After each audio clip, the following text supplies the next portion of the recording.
Abonnez-vous et cliquez aussi sur la petite cloche de notification pour ne rien rater de nos prochaines vidéos. N'oubliez pas de partager aussi la vidéo et de la liker. Afrique N24. Drame de Natigou, l'armée togolaise reconnaît son erreur et s'excuse. C'est rare pour être souligné, les forces armées togolaises, FAT, avouent leur erreur dans la survenue du drame de Markba dans le canton de Natigou dans la commune de Tone où 7 jeunes gens ont été tués et 2 autres blessés. Ils ont été confondus à une colonne de terroristes et se sont vus tirer dessus. Ci-dessous le communiqué officiel de l'armée présente cette nuit au cours du journal sur la TVT. Communiqué des forces armées togolaises.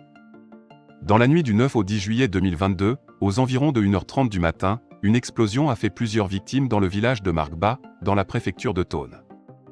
Les conclusions de l'enquête ouverte suite à cet événement permettent d'apporter les précisions ci-après. Ce drame est survenu sur fond de renseignements concordants faisant état de menaces d'infiltration de bandes armées désireuses de mener des attaques terroristes contre des localités dans la zone au nord de Dapao. Face à l'imminence du danger, et déterminé à parer à toute action hostile pouvant mettre en péril les populations, le commandement de l'opération Kunjoare a renforcé la surveillance et le contrôle terrestre et aérien de la zone indiquée. C'est au cours de ces opérations qu'un aéronef en patrouille nocturne a pris malencontreusement pour cible un groupe de personnes qu'il a confondu à une colonne de djihadistes en mouvement. Les forces armées togolaises expriment leur profond regret face à ce drame, et renouvellent leurs sincères condoléances aux familles éplorées en souhaitant, une fois encore, prompt rétablissement aux blessés. Les forces armées togolaises prendront toutes les dispositions nécessaires qu'appelle ce douloureux événement, et mettront tout en œuvre pour prévenir la survenance de ce genre de drame à l'avenir. Les forces armées togolaises réitèrent leur détermination à servir et à protéger les populations togolaises et le territoire national. Fait à Lomé, le 14 juillet 2022. Général de brigade Magana Odadja. Chef d'état-major des forces armées togolaises. Ce matin, une explosion a fait plusieurs victimes dans le village de Markba, dans la préfecture de Tone. Les conclusions de l'enquête ouverte suite à cet événement permettent d'apporter des précisions ci-après.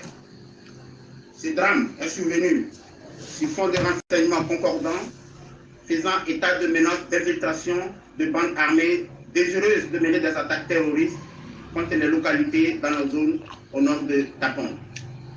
Face à l'imminence du danger et déterminé à parer à toute action hostile pouvant mettre en péril les populations, le commandement de l'opération Kunjoare a renforcé la surveillance et le contrôle terrestre et aérien de la zone sus-indiquée.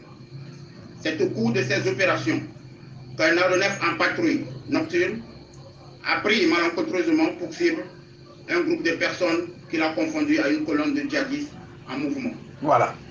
Les forces armées togolaises expriment leur profond regret face à ce drame et renouvellent leurs sincères condoléances aux familles éplorées, tout en souhaitant une fois encore prompt rétablissement aux blessés. Les forces armées togolaises prendront toutes les dispositions nécessaires qu'appelle ce douloureux événement et mettront tout en œuvre pour prévenir la survenance de ce genre de drame à l'avenir. Les forces armées togolaises réitèrent leur détermination à servir et à protéger la population togolaise et le territoire national. Fait à Lomé le 14 juillet 2022, le chef d'état-major général des forces armées togolaises. Et voilà donc ce communiqué des forces armées togolaises communiqué, lui vous venez de l'entendre par le lieutenant-colonel Sam Soussou, porte-parole des forces armées. Likez la vidéo si ce n'est pas déjà fait. Laissez aussi votre point de vue en commentaire.